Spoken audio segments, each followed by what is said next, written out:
Access to vaccines must be considered as a human right. We cannot remain indifferent, or even less to seek to profit from health at a time of pandemic. We are fully convinced that the pandemic could be overcome with the broader coverage of vaccination. The World Health Organization has determined that when 70% of this goal is reached, 70% of vaccination, we could overcome the pandemic. However, access to vaccines, especially countries on the periphery, is limited. In this context, we believe that it is important, that the following is important.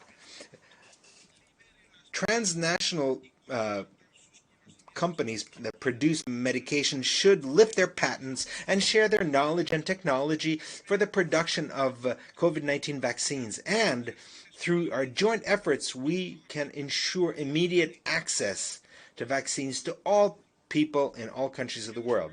Second, that supranational organizations such as the United Nations and governments work in solidarity to avoid the hoarding of vaccines and promote the universal, just, equitable, and timely access to vaccines, as well as to medications and medical products in order to tackle the COVID-19 pandemic.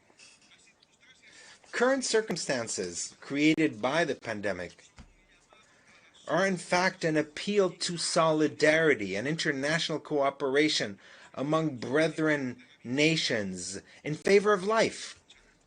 In the fight against COVID-19 around our planet, thousands and thousands of healthcare workers fulfilled their role, and we would like to pay tribute to them, and we would like to express our gratitude to them for their work.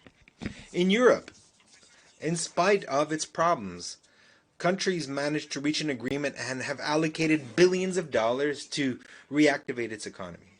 The United States, similarly, has managed to reach a consensus amongst its politicians to allocate billions towards its economic recovery. However, and unfortunately in Latin America and the Caribbean and Africa, the states and governments do not have organizations that are focused on the fight for life. Quite to the contrary, organizations such as the Organization of American States, OAS, divide us, promote coups d'etats, and generate instability.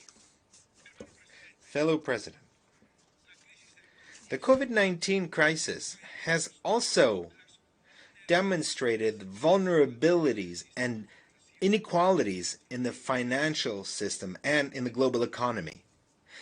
In a closely interconnected world, it is essential to deepen solidarity, complementarity, and to respond to the needs of our peoples in the post-pandemic context.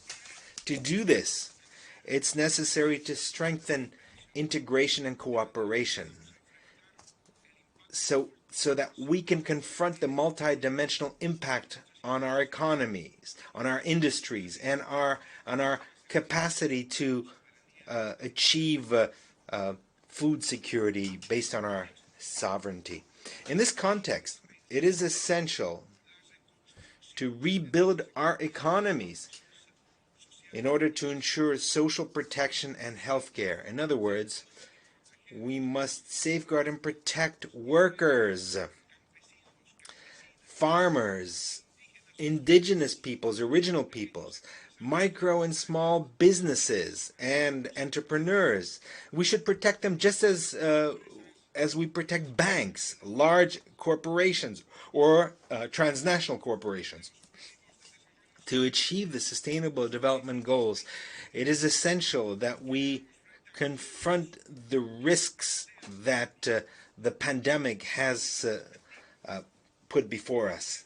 Bearing this in mind, we are analyzing and proposing comprehensive solutions to the vulnerability that has been generated by indebtedness in developing countries compared their debt to the main capitalist countries and financial institutions. With this in mind, comprehensive measures are important that international financial organizations could implement based on a sustainable vision and that do not lead to additional burdens or further in debt beneficiary states. States must put priority on eradicating extreme poverty. States should focus on access to basic services for their population.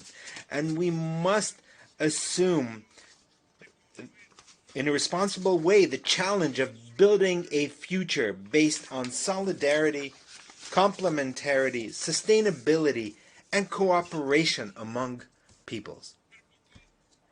However, we will not make much progress in diminishing or eliminating these problems, such as poverty,